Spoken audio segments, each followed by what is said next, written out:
Low energy, unfocused, foggy? You might be dehydrated. Whether it's hot yoga, over 100-degree weather, or too much sun. Gatorlight, with a specialized blend of 5 electrolytes, was scientifically designed to help move fluids into the body faster for rapid rehydration. Shop now at retailers nationwide. Gatorlight hydrates faster than water. Is it in you? Symptoms noted are signs of mild to moderate dehydration. Consult a healthcare professional if symptoms persist. This message is brought to you by Apple Card. Shave ice by the beach. A trip to the state fair. And a throwback flick at the local drive-in. They're more than just items to check off the summer bucket list. They're also opportunities to earn 2% daily cash back when you use your Apple Card with Apple Pay. Apply for Apple Card now and use in-minutes with Apple Pay. Subject to credit approval. Apple Card is issued by Goldman Sachs Bank USA, Salt Lake City branch. Terms and more at applecard.com. The new LinkedIn Hiring Pro can't undo your last hire. The human postponer. They were the master of one phrase. I'll circle back on that. But 3 months later, you are the one doing all their work and wondering how big that circle is. But LinkedIn Hiring Pro can take the hiring load off your plate by automating the hiring busy work from the initial job post to scheduling interviews. Hire right the first time with LinkedIn Hiring Pro. Post a free job today at linkedin.com/quality. Coach Unplugged is brought to you by great people over at teachhoops.com for coaches who want to get better. From the Fifth Quarter Studios in Madison, Wisconsin, you're listening to Coach Unplugged. Here is your host, Steve Collins. Hey everybody, welcome to Coach Unplugged, episode 488. Happy Tuesday.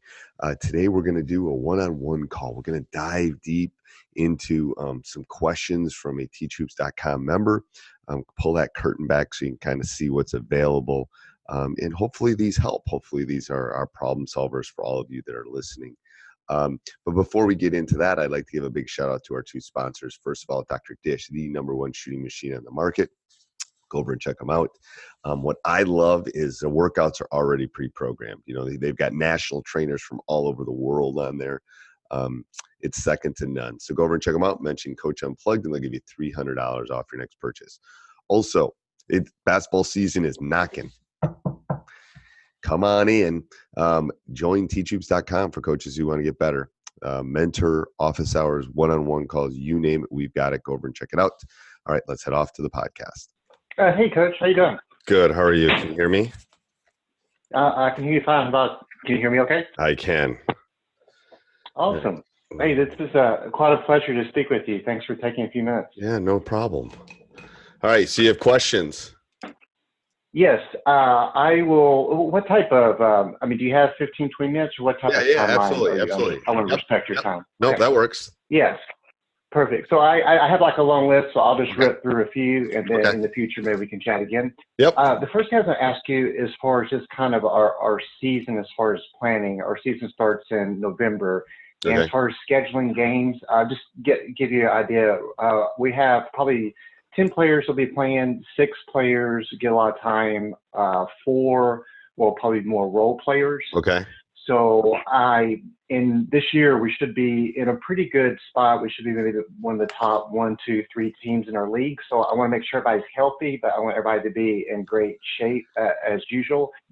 Like what type of season, as far as numbers, is a good season for high school boys? As far as like 20, 25 games, or should I be scheduling much less than that? What are your thoughts on that? How many games can you play? We can play 25 games and 2 tournaments. Okay, and then when do you start and end? It starts in November. We end in about mid-February. We got November, December, January. Yeah, so 25 is on the high end. I mean, I would try to get as many as you can, but you definitely want to put time in between games and practices. Okay. So that you have, like maybe like Tuesday, Friday, or, or maybe do some Friday, Saturdays, or, I like midweek and then weekendish kind of, because then you have a couple days to recoup after, you have time to correct. Like you give them the game as a test, and then you have time to correct the test afterwards. So, and I try to stay off of winter break as much as I can. I don't know how long you have off for winter break. Okay. Yeah, a couple weeks. Right. So I try to put new stuff in then and give the kids a little bit of a break because it's a long season. Okay. So we go, I mean, unless we're going to a tournament and playing in a tournament, I tend to give them off 4 or 5 days in the middle around Christmas or around New Year's, just Okay. to give them a break from me and a break from each other and let them get their, let them sleep in and all that kind of stuff. So, no, I think low 20s is good. I Low 20s. if you're going to have a good team, then you definitely want to try to challenge the team. Okay. You don't want all A teams, but you don't want all D teams either. You want to kind of sprinkle that in as much as you can. So low 20s, including tournament games, is ideal, or just how long can your tournaments be? Every state's a little different. Or tournaments are usually 3 games, so it's just a weekend. It's like a Thursday, Friday thing, and usually there's like So I try to put one of those in December and one in January probably. Okay. December and Jerry and yeah, and then obviously that week you probably wouldn't put any other games. Gotcha. I mean, as far as like scrimmages, yeah, no, perfect. I'm making those. And as far as scrimmages, yeah. I'm sorry. Go ahead. No, so you only have 10. Yeah, I really have like 10 people that would. I might have some other people, but it's really that would actually get in the game. Okay. But you'll have more than 10. You'll have like 12 to 15. I'll probably have 12. 12. Okay. Because if somebody gets sick or something. Okay. Yeah. So that makes practice easier. Scrimmaging is good, especially early. I love scrimmages, especially after a week of practice. Okay. So like before the season starts, if I'm able to schedule like absolutely. 2, 3, 4 scrimmages. Yep. Because then you can kind of see your strengths and weaknesses quickly. Okay. The problem with scrimmaging inter squad and scrimmaging with each other is they learn each other's kind of tendencies, and then you don't get a true read of it. Yeah. Right. It's hard to run plays or anything. Right. It's hard to do anything. Yeah. Gotcha. No, that's helpful. The other question following up with that, as far as the intensity in practice, we don't have a gym, so we rent a gym. We have a gym 3 days a week, so it's an hour and a half, 3 days a week. Okay. And I might extend that. We have to be off the court an hour and a half, but maybe we'll do some conditioning or watching tape, make it 2 hours. Yeah. We'll try maybe do scrimmages on Tuesday or Friday. Like how hard are you like pushing the kids as far as when they're actually running, doing fast drills or, things like that? Can you give me any idea as far as to make sure the kids are in great shape and not overtrain them? Yeah, you don't want to definitely overtrain them. It's definitely, you have to bring a lot of energy, but it's better if you find a couple of guys to bring the energy. So I'd rather have an intense, and I'm not talking about yelling, I'm just talking about intense effort. I'd rather have a shorter practice intense than a longer one less intense. So with boys, I have found that competition and games and things like that will raise the intensity on their own because they tend to be competitive. Not that girls aren't, but boys are. It's just a little different. But both boys and girls, I would make it, as intense as you can and as much competition as you can. So boys don't tend to listen as well. That's my personal opinion. So it's a little bit. So you got to kind of get more, out of that intensity. But yeah, anything you do, if you can keep a score or a competition, even if it's 2-on-2, that will help. So I'd rather go an hour 20 and have them gassed and then just say, all right, we're done. We've gotten done everything. Than to go, that longer and then, but a lot of it's got to come from you initially, and then you got to get the clapping. Clapping always brings energy. If you get a couple guys doing it, it will just kind of you'll feel it in the gym. Okay.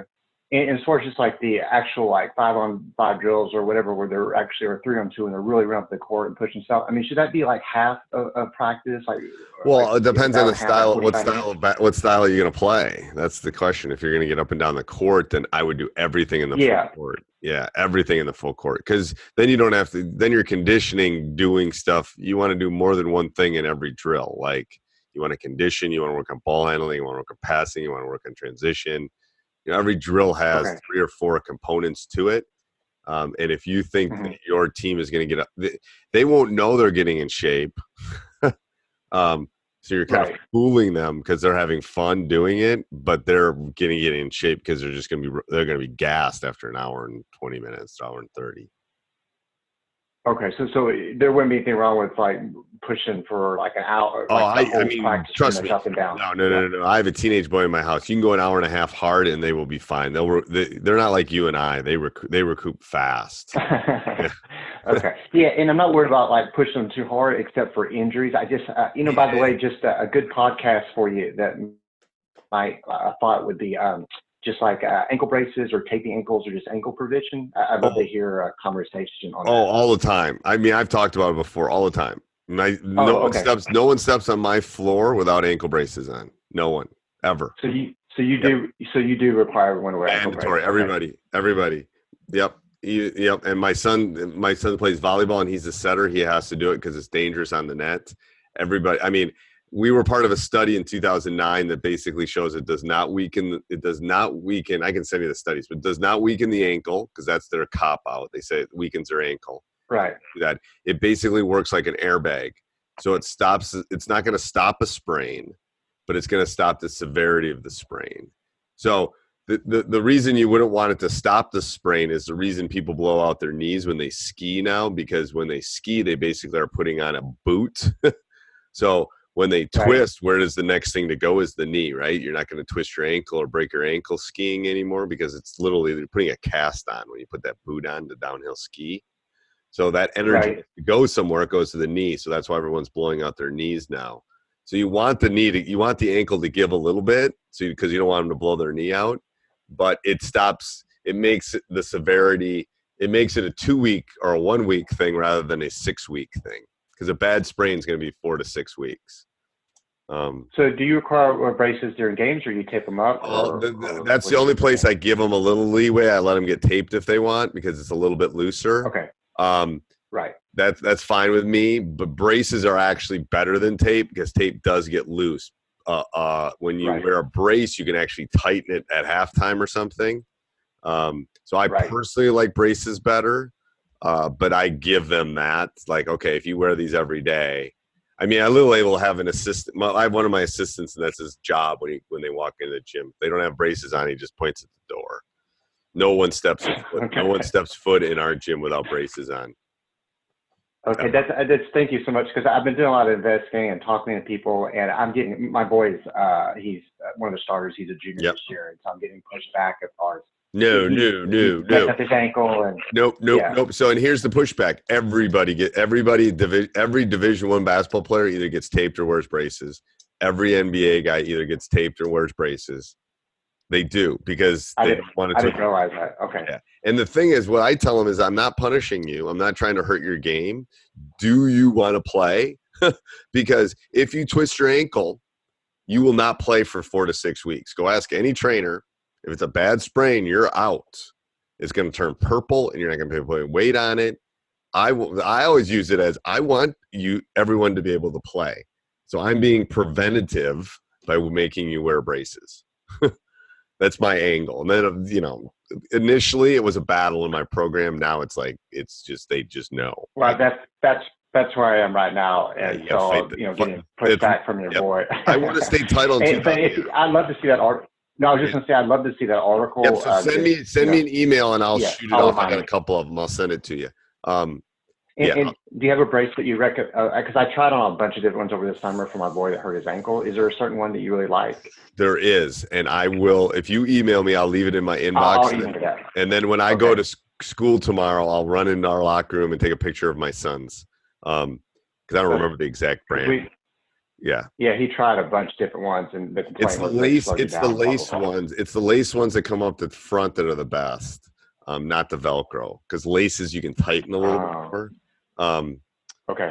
But I'll find it. And then there's a trick to it too.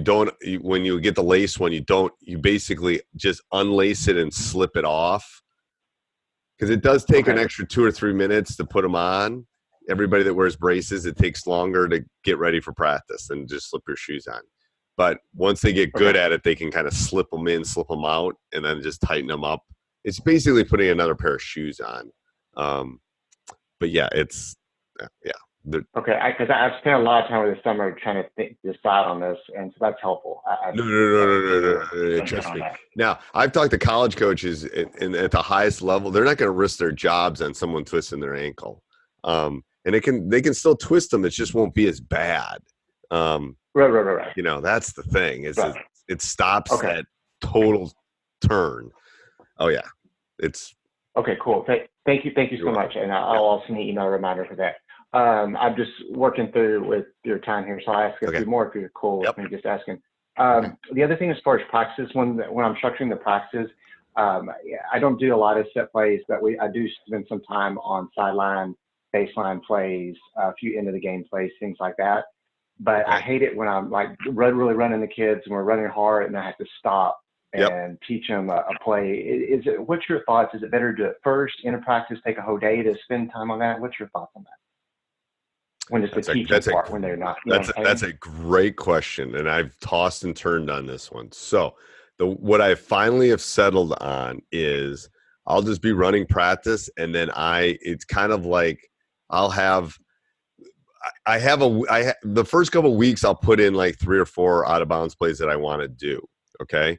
And I usually do them on a Saturday, and I put everything in on one day. It's kind of like a football coach where I'm just going to put them in. We'll kind of know them, but we're just going to put them in. So it takes, half hour, put these things in. And then what I do is I sprinkle them along just to see how well the boys focus. So, 20 minutes into practice, I'll say when I see that they need a kind of a mental blow or a physical blow, I'll go, okay, we're going to run out of bounds play 2. Let's do that. Line up. Let's walk through it real quick. All right, now let's run it. And then I have both of them run it, and then we go back to what we were doing. End of practice is horrible because they're tired. They're unfocused. Beginning of practice, I think, has to be intense drills. I think the first 3 drills you do every practice are really important because they build it's kind of like starting I've taught for 31 years. How I start my class is going to be, if I just don't start my class well, the next 50 minutes is not going to be well. The first 2 or 3 have to be really intense. Well, I hope you're enjoying that as much as I am. Please take 30 seconds, go over, subscribe, and like. We would also love if you went over and checked out teachhoops.com for coaches who want to get better. It is the solution for your coaching angst. It is the solution for that offense that you're looking for. It's the solution for you wondering what you should do next offensively or defensively. It's just dealing with parents. It's dealing with that player that won't play hard for you. We're all there to help. It's a great supportive community. Go over and check it out. I do not think you'll be disappointed. All right, back to the podcast. Almost, I don't want to say bloodbath, but almost to that point. So I can't really do those kind of things there. So that's why I'll sprinkle them in and out. Now, come tournament time, come February and we have everything in and we're kind of running things well. I'll spend a half hour and we'll play a competition like, this team gets to run 5 out of bounds plays. This team gets to run 5. Whoever scores the most wins, and then something. So we'll do a whole thing come tournament time where we spend a lot of time on quick hitters, out of bounds plays, down 2 with 3 minutes to go, all that. But during the season, I sprinkle it. If anybody has a better idea, I'd love to hear it. But that's what I have found to be the most successful. End of practice. That's great. End of practice is horrible. Great. Okay, so just take one time, spend an hour, 45 But minutes. the thing is, you got to remember to do it too. It's like shooting. It's like these and shooting in situations. You got to do it every day, and you got to sprinkle them in. Okay. Because people forget to shoot. People forget to do these, and it causes problems. Yeah. Right. Okay.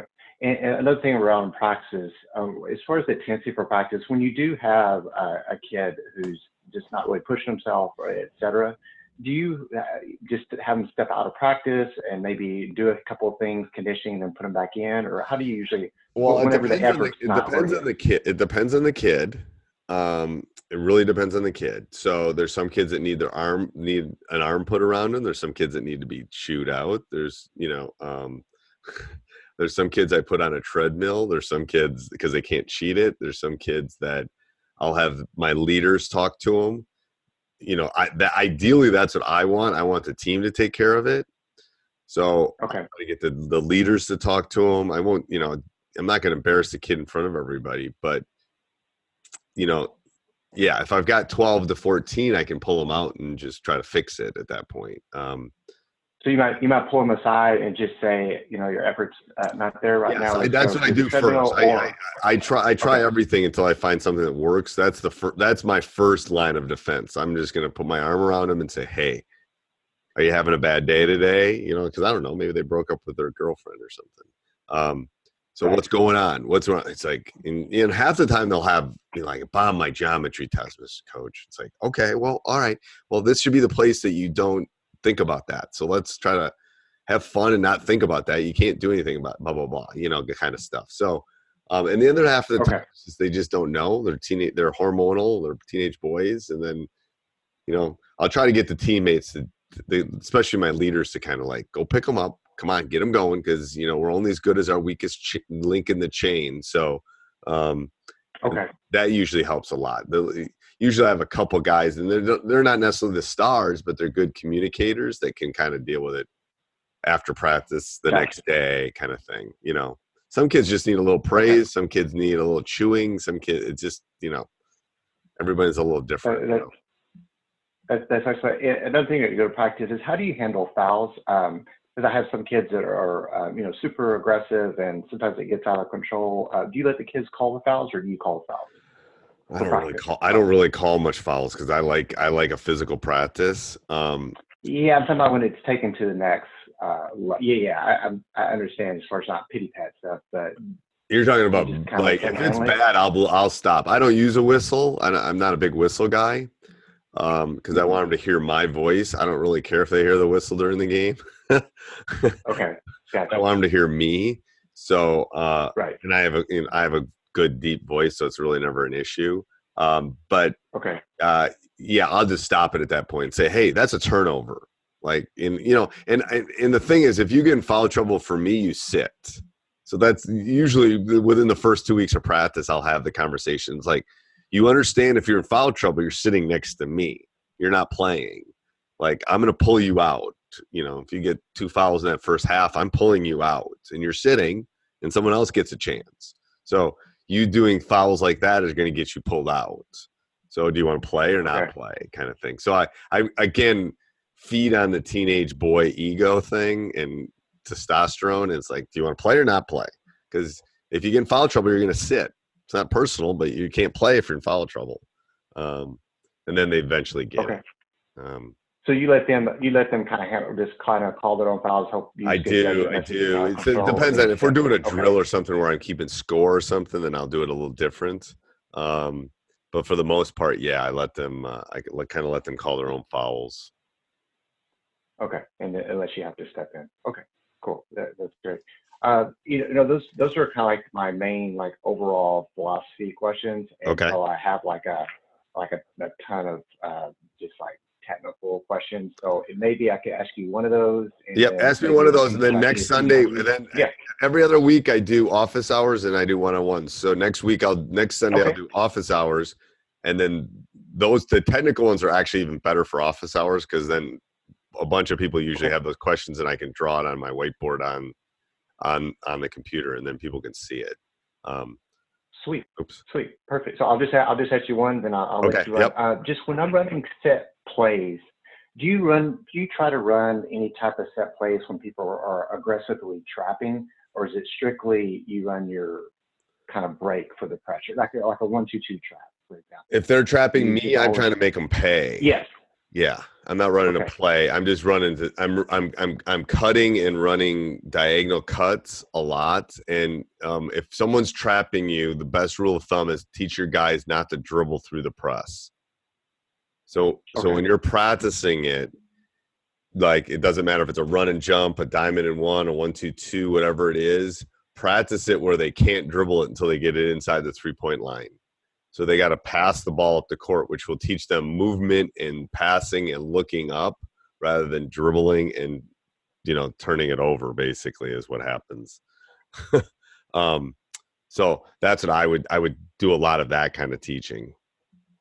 So you say don't put it on the ground till you pass the 3-point line. Just swap Yes. the socks and Yes. is that what you're, for that? Yeah. Now, if it's just like a half court trap where they're just jumping on like a 1-2-2 half court trap, same thing. Or you just running? I don't let running them dribble because comfortable? I want them to find space. And the problem is dribbling gets you in trouble. Okay. When I pressure you, I want you to dribble. I want you to make quick decisions. Keep your dribble, because I've said this before. Keep your dribble, because as soon as you grab it, the count starts, and then it goes 1, 2, 3, 4, and then you put it on the ground. You get another 4 seconds. Then you pick it up. You get another 5 seconds. So you get 13 seconds every time you catch the ball before you get a 5 count. So it's because it resets. I think so. Right. You see what I'm saying? So right. I literally show them that the first week of practice. I go, okay, you grab it. Let's count 1, 2, 3, 4. All right, now I put it on the floor. The count starts over because the official you go to the other hand. 1, 2, 3, and then I pick it up. I got 5 more. I mean, you got 13 seconds. Shoot. You know what? I can do a lot in 13 seconds, guys. So, they panic and they dribble and they turn it over. I'm trying to teach them not to panic. That's the key in that. It doesn't matter if it's in the full court or the half court. Gotcha. Cool. Well, great. Hey, like right. I said, I appreciate you taking a few minutes with me, and I'll check on that other call. Awesome. What is that called again? I'm sorry. What is that called again on your office hours? So office hours. Yep, I will send an email out with that, and then I'll put it on the Facebook group too. Perfect. Thank you, sir. Okay. Have a great Sunday. No problem. See ya. Bye. Take care. Bye. Hey, everybody. I hope you enjoyed that podcast. Make sure you subscribe and like. Make sure you leave a review down below. We really do appreciate those no matter where you listen. Go over and check out teachhoops.com for coaches who want to get better. I know you want to become a better basketball coach. And again, if maybe you're done with podcasts, you're going shopping now, go down and click on our Amazon link and do some shopping. We would really appreciate that. All right. Have a great day. This episode is brought to you by ChatGPT. Hey, it's Bill Simmons from the Bill Simmons Podcast. Have you guys heard about ChatGPT work? It's the new way to use ChatGPT for bigger multi-step projects. And when you need more than just answers, give ChatGPT work access to your apps and files, and it can create real work documents like spreadsheets, slides, and structured reports. Get started at chatgpt.com by selecting work mode, available on Plus and Pro plans.